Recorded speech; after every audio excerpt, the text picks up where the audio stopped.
हैं या जॉब करते हैं तो कितना मुश्किल होता है पैसा हाथ में आना, लेकिन हॉस्पिटल में वही मुश्किल से कमाया हुआ पैसा हाथ से बालू की तरह निकल जाता है। फिर भी हम सभी अस्पताल में जितना पैसा मांगा जाता है खर्च करते हैं। अगर किसी के पास पैसा नहीं होता तो वो उधार लेता है, लेकिन इलाज तो करवाता ही है।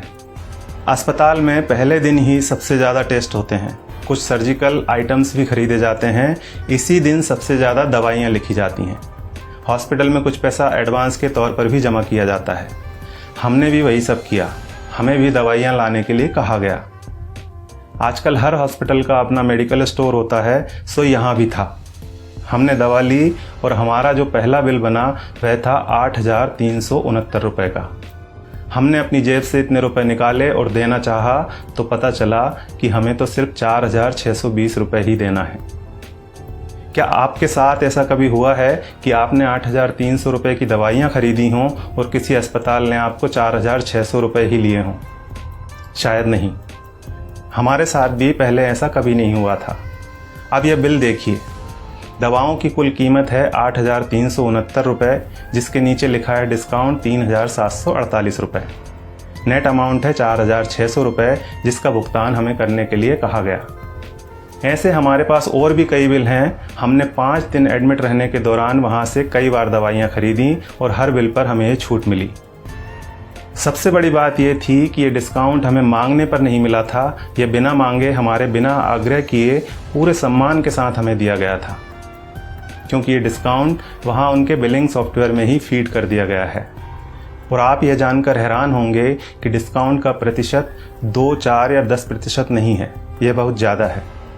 कुछ सर्जिकल और इंजेक्टेबल में डिस्काउंट 91% यानी 91% तक हैं, और जितने भी पेशेंट वहाँ एडमिट हैं सबको इसका लाभ मिल रहा है। अब आपके मन में सवाल उठ रहा होगा कि ऐसा क्यों? हम भी यही सोच रहे थे कि आखिर ऐसा क्यों।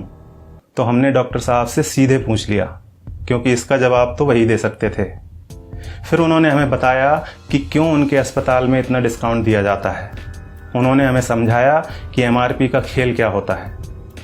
एक उदाहरण के तौर पर उन्होंने बताया कि एक इंजेक्शन 270 रुपये का आता है और उस पर MRP आती है 1,000 रुपये। उन्होंने कहा कि मेरा मन नहीं माना कि मैं 270 रुपये का वह इंजेक्शन अपने पेशेंट को 1,000 रुपये में बेच दूँ।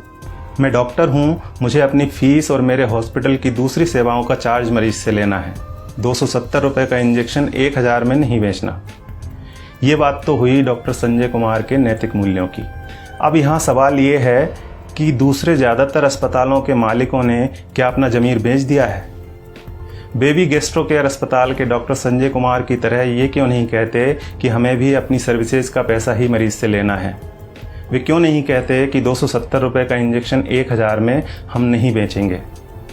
दूसरा सवाल ये है कि आखिर दवा कंपनियों द्वारा इतनी MRP लिखी ही क्यों जा रही है? इनको किसने अधिकार दिया है दवाओं पर इतनी ज़्यादा MRP लिखने का?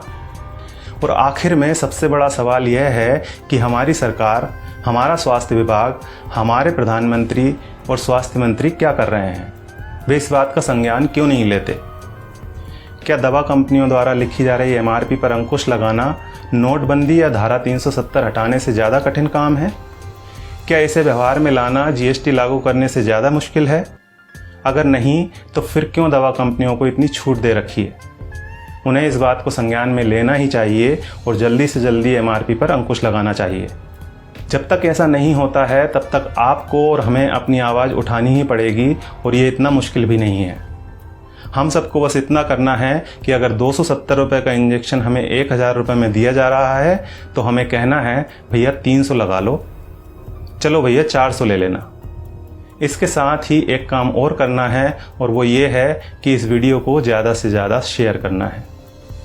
धन्यवाद।